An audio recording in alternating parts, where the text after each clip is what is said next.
Check, check. 1, 2, 3, 4. Let's go!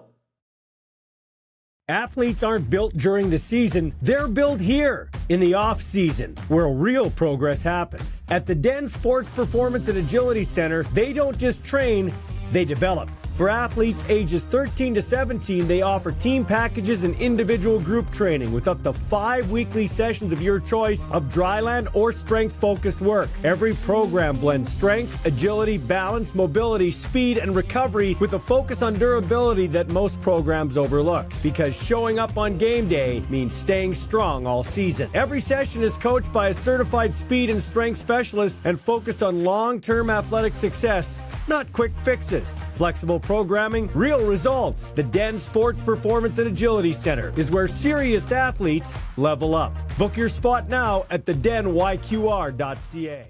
Tommy, what's your nickname? Do you have a nickname?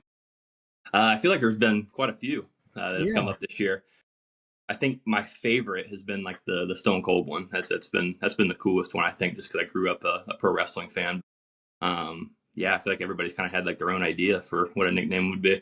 Well, let's start there then. I absolutely hated how they ended John Cena's career tapping out here. I thought that was a terrible, what are you doing, Triple H? That's just a terrible way to go out. Yeah. I mean, very unexpected, that's for sure. Upsetting to say the least. I don't get, listen, anybody I've actually wrestled a few times for charity. I've done so I've gone through the whole choreograph thing, that's local awesome. shows. So I've got respect for what they do. So this isn't really I'm not trying to cut down Gunther, but I don't get the push for him. He's like kind of a mid-wrestler and mid-entertainer too, in my opinion. Yeah, I don't want to speak too much on it just because I've kind of fallen off of the wrestling crowd just a little bit. But yeah, I don't exactly get the superstar, the true superstar value of him. I don't watch a ton, so it's kind of hard for me to put stock on that. But sometimes you can just see it with guys even from afar, and would need to be proved otherwise, I guess. I'm way older than you, so I was into it way in the gimmicky days. Sounds like you joined in the Attitude Era with Triple H and all those guys and Stone Cold. Stone Cold's your favorite one of all time, or what? Actually growing up, it was The Rock. I love The Rock. Now, I never had an issue with Stone Cold Steve Austin. I know my dad was the one that kind of introduced me to the whole pro wrestling thing. And he was always a big Stone Cold guy. And I was like, he's cool, but he's not The Rock. You know what I mean? And so as I've gotten older, I'm like, oh, okay, I get it now. I do get it. So it's kind of 1A, 1B for me. I dropped off after, I think it would have been WrestleMania 18 when Hogan fought The Rock. After that, it was kind of done for me. What about you? When did you drop off really paying attention to it? I was really into it grade school, middle school. I remember when The Rock came back and was gonna, I believe, host WrestleMania was what that was. That was kind of the last big moment for me. I remember watching. But there's been a couple that I've, I guess, tuned in and watched, but just not as passionate about it anymore, unfortunately. So I used to be the broadcaster for the Riders, and I remember calling a game in Calgary, Riders in Calgary, and Tommy Stevens takes one around the left side and runs for 65-yard touchdown, and I turned to Luke Muller and go, on commercial break, who the hell is that? That's a big boy running there. You remember that touchdown well. Just what have you liked about the CFL? I call this the second chance league. It's a league for Canadian football players to have a chance to really have a legitimate shot playing pro football. And make no mistake, this is a professional football league. But Americans, they get a second chance, whether it's because of politics or whatever. They didn't get their shot in the NFL. What do you like about our league? Yeah, there's a lot of things I could talk about here. First of all, the league has given me, I guess, what you could call the second chance, right? And that was very important to me because I felt like, once my time ended in the States, my NFL opportunity kind of came to an end. I was looking for a place to play still. I still felt like I had a lot of good ball ahead of me at that time. And, it was just, I wanted to play. And I think like many other Americans, I didn't know a ton about the CFL. And so, with that being said, didn't exactly know what to expect. I didn't know, I put it like this, when Calgary, because originally I believe my rights were to Montreal, and then something happened, and one way or another Calgary got my rights. And so I remember just being downstairs, like talking to my parents, I was like, guys, I don't even know where Calgary is. Like, um, and so like obviously it was just a way different experience for me. It was the first time I had ever left the States. So I had to get my passport, and so yeah, there were a lot of unique things that I had to learn about the CFL. And so, with that being said, there was a ton of different rule changes, I guess you could say, and a lot of different things that I did truly enjoy about being here. Now, with that being said, like I guess I don't understand why it's not a bigger deal in the States, just because of how exciting the game is. And I do think that the issue is just getting the product in front of Americans and letting them see it firsthand, just because of, again, how exciting the game is and how much fun I feel like people would have watching it. I think the social media teams of the respective teams in the league now are doing a better job. Like Blake with the Riders and his crew do a great job. Winnipeg does an outstanding job. Like the teams are doing, their schedule releases. In large part, I think we just haven't promoted this game even very good in Canada, and it's kind of lost a generation or two. It's not the athletes; it's our attention to detail and promoting the athletes. I just talked to Brady Oliveira before I talked to you, and it's the same thing. Like they got a documentary about him, a reality show. He's helping with dogs and dog rescue, and I hear a dog barking in your background. Yeah, so, sorry about that. Oh, I don't hop up and shut my door. Just it's okay. Go ahead, but I don't care. That's cool. I'm a dog lover. What's your dog? What kind of dog you got? So there's actually two of them down there that are barking. I've got a 7-year-old border collie blue heeler mix. Yeah. Who is probably the one that you could hear. Yeah. And then like the deeper, that he was more of the high pitched bark, and then the deeper bark is our 2-year-old Bernese Mountain Dog. So awesome, man. They're studs. So I'm not gonna lie to you. Like it came out like the third down sneak should be banned. That's what they're talking about here in Canada because the whole tush push. And I don't think that's the case. I would like to see a tweak though, Tommy. I would like to see on third down, if we're going to change the rules, and by the way, I don't like the rule changes that were announced. I do think, though, I'm not against change. Like the point after attempt being moved back to the 32 started in the CFL. I think that was one of the great rule changes in football. In Canada, though, third down, I'd love to see the D-line just on that play be able to line up right across from the O-line. I'd like to see it more Americanized there. Would you be opposed to something like that? It would definitely be different. I guess I would be, just because it makes it, I guess, better for us the other way. And I think that, it would be probably hard to enforce maybe, just because what's to say that we wouldn't be able to run, power. Yeah. Just, shotgun power out of, that would be it's just, I'm thinking on the fly here. Right. And so it'd probably be hard to enforce, but it would be different, and it would make it more challenging for us. But with that being said, there might be some advantages that we could get from it too. So, I'm with you. I'm not against change. I think change is always good. I mean, the definition of insanity is doing the same thing over and over and expecting different results, right? But yeah, I mean, it would be a big change, I feel like. Okay, so and I've been on record as saying, I don't know why I've said this. I don't know why we keep some of these guys down here as just third down specialists. Let's give some Canadians a chance to be a quarterback. But then Tommy Stevens comes on the block, and I'm like, okay, I get it. You're a guy that's like a Strevler, but you're a guy that's basically unstoppable. How much do you wear that as a badge of honor? You're the third down guy. You're the chains mover. They get it down there, but that last yard's the toughest one to get, whether a first down or a touchdown. How much do you wear that as a badge of honor, Tommy? Yeah, it was, when the role was, I guess, introduced to me, it would have been right around that time of, me learning about the league. And it wasn't really something that I knew about until I got up here. And so once they kind of hey, here's kind of what happens on third down. If there's ever a yard to get, possibly a yard and a half, that's a roll, right? And so, as most people know, me and Jake Mayer got pretty close, and Jake was doing that in Calgary before I got there. And so, I remember Jake was like, yeah, man, I, did a pretty good job of it. And then, you come along and kind of took it to new heights. And so that was, at least at that point, again, I was so excited to have an opportunity to be playing football.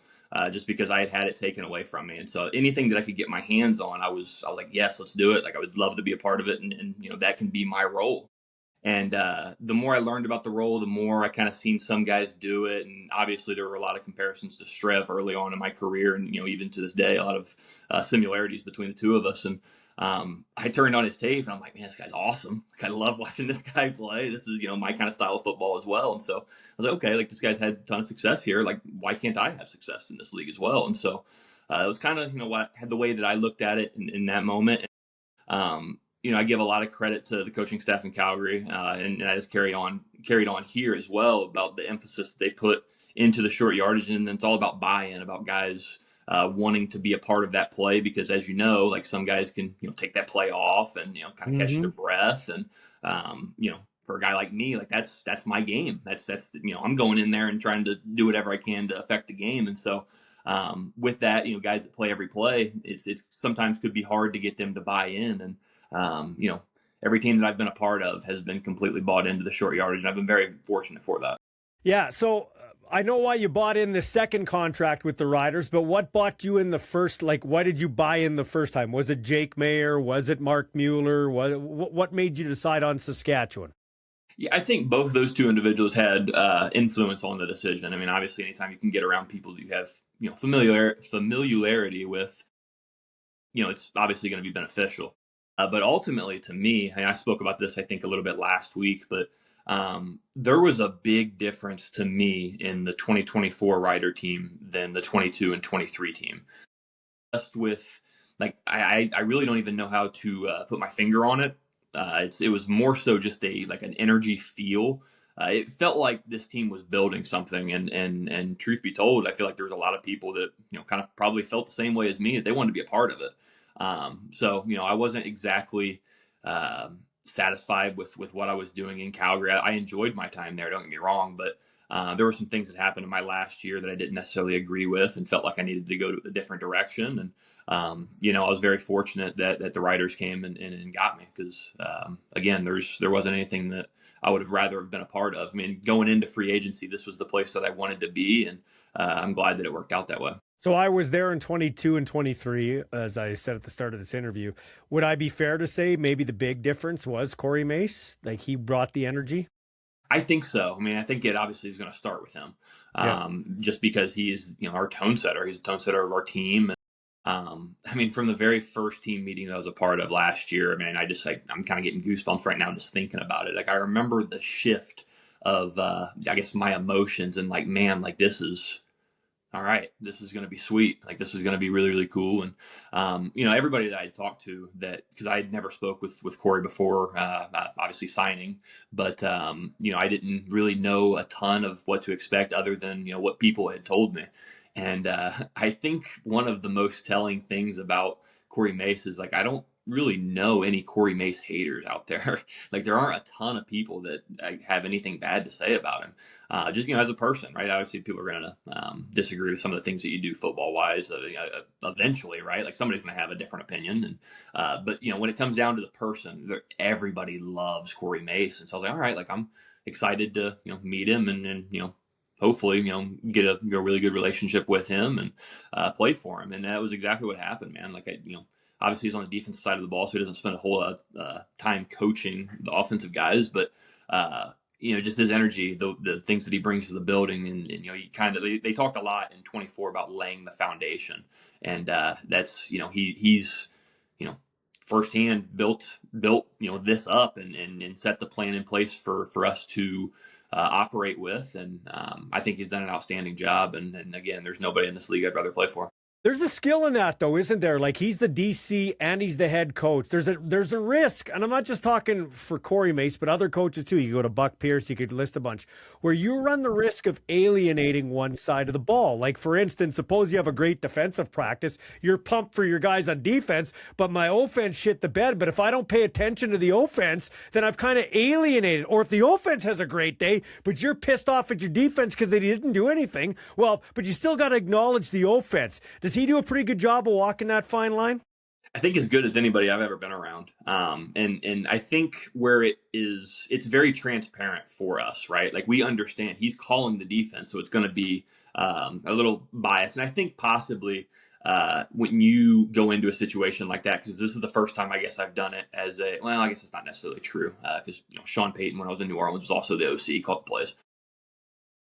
But I think what made Corey Mace different was that even when we had success in practice, he would celebrate with us.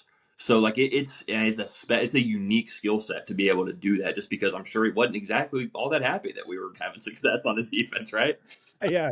So it truly is a skill set, and man, he's like, people throw around like players coach, and I guess I get upset with like that term, just because I think it's a little bit it can be disrespectful, I guess, in a sense that like, oh yeah, he's a players coach, so he doesn't really know X's and O's. And, I don't have that sense in any way. I think the guy's incredibly smart. He's had success everywhere he's been. And so, but truly, man, like, guys love being around Corey Mace. Guys love coming into work and just being a part of this group. And there's so much chemistry, and especially in a sense of like pro football, right? Like, it's not always like this in pro football. And this was as close of a feel as, my days at Penn State, when we had really tight groups there, that I've had since I left. And so, yeah. Give me a comment on that quarterback room. I mean, Jake, I don't think Jake is signed yet, but chances are he probably will. You're back, Trevor Harris. What's that quarterback room like, the dynamic between you three? Yeah. I mean, it was an awesome year. And Jack Cohn as well. Like, Jack had a Jack ton, too. Yeah. Jack had a ton to do with, what we did on a weekly basis as far as like preparation. And I think like each of us were able to, I guess I wouldn't say necessarily bounce ideas off of each other, but more so just give like different perspectives, and very friendly room. I mean, we were able to, I've been very fortunate. I've been a part of a lot of good quarterback rooms over my years of playing the game. And, from what I've heard, it's not always the case, right? It can be very tough, especially, there's one guy that gets to play, right? And so it can be very tough. But Trevor is truly like, I give him this credit too. Like, I spent like a year and a half in the NFL, and a lot of it was playing tight end. Didn't have a ton. I think I have like 8 collegiate starts at quarterback since high school, something like that. Like, not a ton, obviously. Trevor was truly the first person that I've ever been around that has kind of, taught me, I guess, how to be a professional quarterback. Just because, when I was in New Orleans, I was in, the tight end room, so I didn't spend a lot of time with Drew. I spent like the back end of like, I think the last 4 or 5 games in Carolina that year. So I was with Teddy Bridgewater, who was awesome. Like, he was great, but like from a preparation standpoint and a week to week, and, just kind of showing me, like, I'm going to go back to it, laying the foundation of how to play pro football. Trevor is, the perfect example, I think. And he really did show us, I guess, how to work almost. And, yeah, man, it was an awesome room to be a part of, really, really tight group, special relationship with all 3 of the guys. And, whatever ends up happening, I'm always going to root for them. Yeah, for sure. Hey, I'll only keep you for a couple more minutes. So, you are an interesting individual in terms of your makeup and how big you are and how strong you are. Now, you said, I didn't even know where Calgary was. So you sure as shit didn't know where Saskatchewan was. But you'd roll through here with the Stamps. Did you ever, you're in the heat of the game, so you probably at not that moment, but at any point, did you ever say, I wonder what it would be like to play in Saskatchewan, to run out of that tunnel and be a part of this fan base? From the very first game that I played here, that was the immediate thought. My brain goes back to the game in 23 when we came here, and there was actually, I think, the game that Trevor got hurt, and we had the Mason Fine Hail Mary that should have been knocked down, and man, that game was electric. And then on top of that, I don't even know if this has been talked about or if me and Jake even said anything. Both me and Jake had the flu that game, and so like, I'm talking like literally up until pregame warmups, where I'm laying on the floor with a towel on my head, and so. Like, I felt awful. I know Jake felt pretty bad. And, for me, I could turn it on for a play, right? Like, I think I played like 5-6 snaps that game. Like, I could go in, hey, turn it on, and then go back to the sideline, kind of like turn off. Man, Jake was awesome in that game and was able to fight through it. I don't know how he did, but man, just the energy in the stadium, and how loud it was. That was the loudest game I think I had been a part of in the CFL, at least at that point. up until, I guess, being here this year and seeing obviously a lot more snaps of it. And um, again, I'll kind of go back to what I was saying before. Like, it's the most similar, like, not even just in the locker room with, our familiarity with each other and, the chemistry there, but, you really do feel how much, the sense of pride, and how much people truly care about the Riders in this province. And again, it's something I've been searching for since I left Penn State. And man, I really love being here. I love being a part of it. And, whatever my role is, I'll try to represent, this logo as well as I can. Well, and you're doing a great job of it, and you seem like a really good, I'll say man, you're a kid to me, but man, I don't mean that rudely. You're so much younger than me. But you are, before we roll tape here, you said you are kind of treating like Regina, Saskatchewan as your base. And you mentioned we. So I don't know if you meant we as in the Dogs, or do you have a significant other, or what's going on here? Yeah. So me and my girlfriend moved here from Calgary. She's from northern Calgary. Met her my time there, and So she made the move with me and brought our dogs. So okay, so the base now. Why make? And I'm not saying this rudely. Why make Saskatchewan your base? Is it setting up nice for you in the off season, or just explain that to me? Yeah, I think with the opportunities I'm going to be able to have within the organization and being able to work with the foundation this offseason is a pretty unique opportunity for me, going and basically helping the community in any way that I can is obviously always a fun thing. But I think also too, I think my girlfriend was a little bit tired of going 6 months on with a job and then trying to get a new job. Like, that was also a deciding factor in this. Among other things, like we're trying to kind of, I guess, figure out like where we want our true home base to be in the future. Just because, my family's in Indianapolis, her family's living in Florida. She's got some family in Calgary, and we're kind of all spread out. I got a brother that's in Virginia. My sister's, living in southern Indiana. So like, we're kind of all over the place. Right. So, eventually we want to be obviously close to both of our families. And, I guess just right now it's a little tough to make that happen realistically. Give me 1 second. You mentioned Indianapolis. You got to humor me for 1 second. Okay. Love it. All good.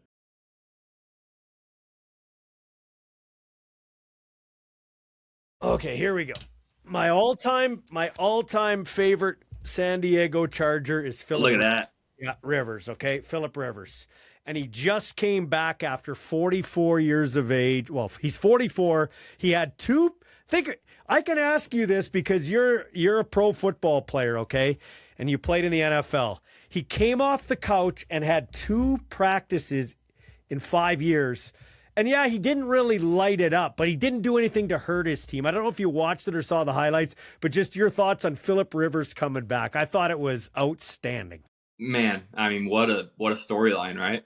I would have been upset with how that finished out. Yeah. Unless I had, the Seattle Seahawks kicker on my family fantasy team, right? Yeah. So that was the only reason I guess I was happy to hit that kick. But man, I think people understand how hard that would probably be to do, but I truly don't know if they understand the magnitude of that when you account for age as well.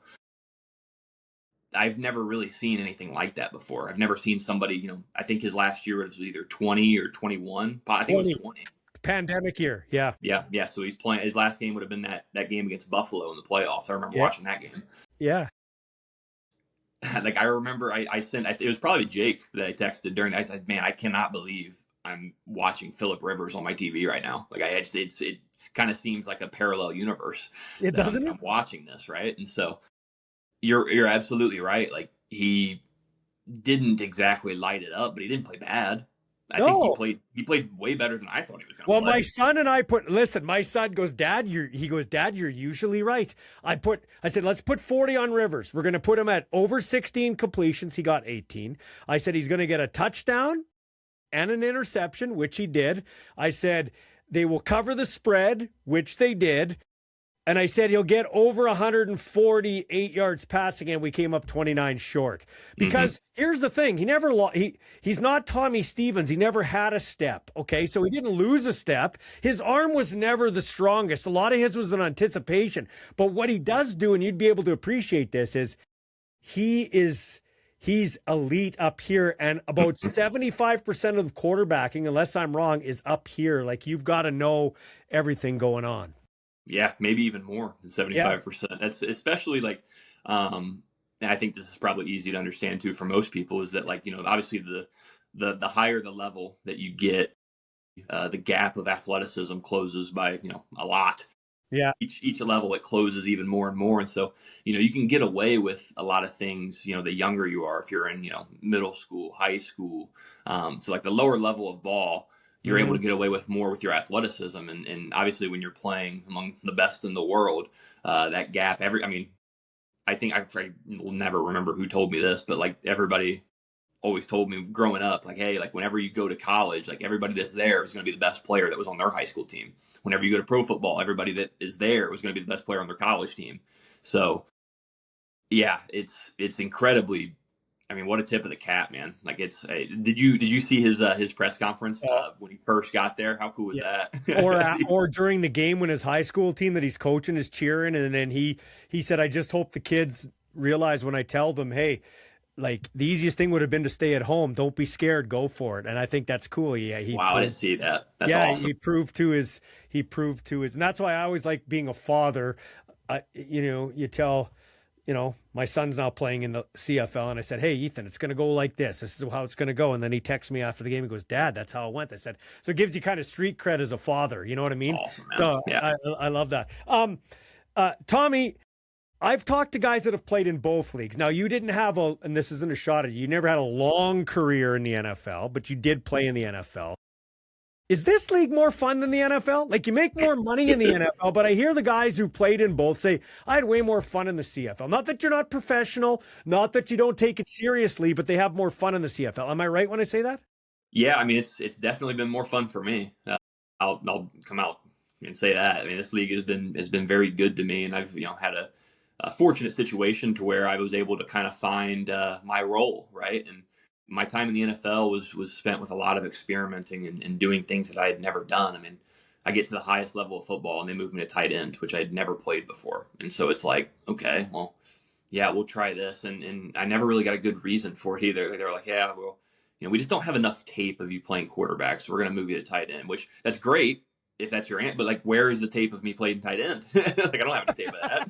It's like, it never really made sense to me. Like, I do understand, big guy, athletic guy that, can possibly make plays. And I did a lot of, like the Taysom Hill stuff when I was in college at Penn State. That was kind of like my role there. And so like, I understood that, but like, I guess when I was headed to New Orleans, I thought that was going to, I was going to be following around Taysom a lot, and that just wasn't the case. Like, I never got an opportunity. I had one quarterback meeting before they moved me to the tight end room. So, whatever. It is what it is. But is there a chance for you to, like, you've embraced your role as the short yardage specialist? It's very important to keep the chains moving. Deflates the defense, and of course, you get down, you score the touchdown. That's obviously the ultimate goal.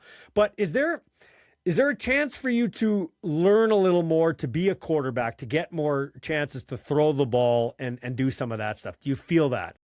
That's the way that I'm looking at it, at least. I'm in every single meeting that Trevor is in, that Jake is in, that Jack was in. We're all learning the material, and same thing the other way around. Like, those guys are all listening to the short yardage install as well. And so we're all taught the exact same way. Now, the reps might not be the same. That's never going to be the case in pro football. Yeah. But I think doing the things, and I think overall preparation and being able to pick a little bit from both of Jack and Trev, just being able to kind of pick their brains on, hey, like, what was it like for you at this place? Like, what were the kind of things that you did to continue to prepare? And, any ways that I can, just take a little bit here, take a little bit there, and try to, add it to my game. Nothing bad will ever come from that, right? Like, it's only going to be beneficial. And so, if the time comes, whenever the time comes, like, I'm going to continue to try to prepare for it. And, at the end of the day, man, I'm just going to do whatever I can to continue to influence the game in a positive way and help us win football games. Say two more questions for you. Lothar misses a field goal. Felt bad for him. Good friend of mine. Misses a field goal. It was an up and down year for him. And you see Montreal coming, and they're coming, and they're on the cusp of scoring the touchdown. And I just had a feeling, oh, they get that touchdown, they get a 2-point, and then a holy cow, here game on, right? But Tavon Campbell with the punch out at the goal line. You've been in Shea Patterson's shoes.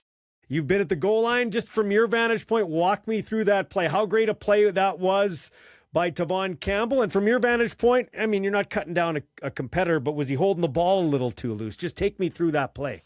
Yeah, I mean, it was truly a interesting feeling for me, especially like after the game, being able to kind of reflect on it, right? Just because like Shea's been nothing but great to me since I've been in the league, or since I guess he was here before, but I got in when he was gone and he came back, and we played each other in college. Like we've never spoken outside of on the football field. Like I wouldn't say that we're close by any means, but he's always been good to me, and so it's obviously tough.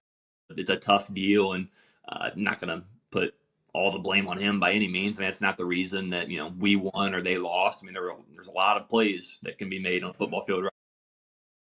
I mean, obviously it's going to be magnitude because it was truly a huge play in the game. Sometimes bad things happen.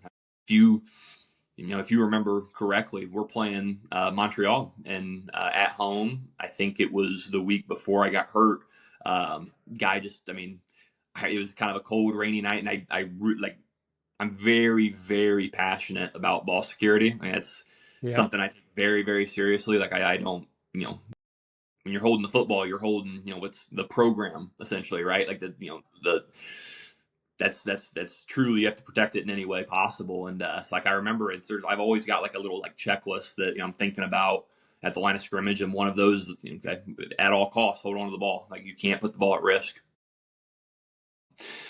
I mean, I can't remember. It was Richards, 42. Just puts his forehead right on the ball, and it just, sometimes, man, no matter how much you're thinking about it, it can still come out. And so, it's just one of those things, man. I would say that it's more so of a great play by us and a great play by TC than it was, a bad play by Shea, just because there's nothing really glaring about what he did. It was more so, I thought, just a great play by us, and very thankful that it happened. I'm not going to sit here and try to be. I'm glad that it happened to help us win the game, right? But yeah, it's that's not the reason that Montreal lost by any means. Not the reason that we won. In that way, you're a specialist, like Brett Lothar. Like everybody wants to be a kicker till it's time to go on and kick the field goal. Like, hey, you're the short yardage guy, but that's your job. Like literally, you don't get to go on 2 plays later and throw a pass. Like that is your job. So that even makes it even magnifies it more, right? Absolutely. And that's, there's a lot of similarities, I'd say, between that and if there's anything that you can compare it to, it would be the specialists. Yeah. Hey, okay, last question for you. We've gone with 30 minutes and I didn't even ask you. Take me through those final seconds, winning the Grey Cup, being a Grey Cup champion. Yeah, man. I mean, it was kind of hard to, I guess, it's very difficult to put into words. I think anybody that wins will tell you that. I think truly for me, it took a long time. Like it kind of just started like sitting in for me personally. But the initial reaction, the initial thought on the field is like, I don't want to say it was more like, I don't want to say it was a sign of relief, but like there was something about like that feeling of like, okay, we started at I guess would have been the beginning of May. Being a new guy, not knowing what to expect, seeing how things operate here, being, accepted by the group, having a role, being, just a part of something that I truly love showing up to work for. And then, kind of having that taken away for a little bit and not knowing what was going to happen with, the injury late in the year, not knowing if I was going to play the rest of the year, and being able to work my way back and be a part of, what we, truly set our goal at the beginning of the season to do.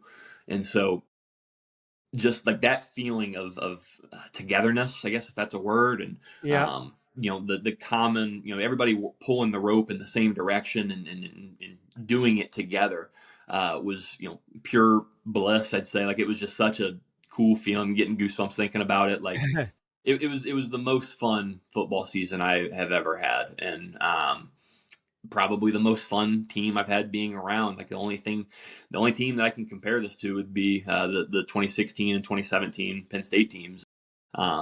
It's really, I feel like it's very difficult to have that kind of feeling in pro football with how many moving parts there are, especially I would say in this league when there's probably more moving parts than there are in the league down south. Mm-hmm. Yeah, man, I'm incredibly proud. I'm happy that we were able to do it in this place too, because I know what it means to the community, and hopefully it's the beginning of something special. Did you get the trophy yet? Have you had the cup? I mean, I haven't taken it away. I haven't been separate about it. Yeah. I might do it, but I guess it wasn't. I didn't even know that you could do that until I seen guys kind of taking pictures with it, having it seat belted into their car. I'm like, oh, okay, I guess we can just take it away. Why don't you do that, man? You got to do that, bro. Yeah. I mean, I just don't know what I would do. I would take it in here and I just kind of put it in the chair or put it on the desk, and it would just be me. So why didn't you let your dogs drink water out of it or something? Yeah. Come on, man. Yeah, I think you're right. I think that might be you got to do it. Your girlfriend moved here with you to Saskatchewan from Calgary. Got to have a night out. Take it to a restaurant. You guys can put it on the table in between. Come on, man. You earned that, man. You put You're absolutely right. You put your body on the line for that. Oh, man. You're absolutely right. This has been an absolutely great chat. Last question. I'll squeeze one more in here. Sometimes teams can, it's taken 12 years for the Riders to get back there, let alone win one. Okay. Teams can become complacent. They can become fat cats. They're partying. They're having a great time, taking it to schools as they should. Because like you said, it's a relief. You're working hard. But something that's never been done in Saskatchewan is win back-to-back championships. That's kind of going to be a cool angle, and I'm sure is going to be the motto this year going into the 2026 season.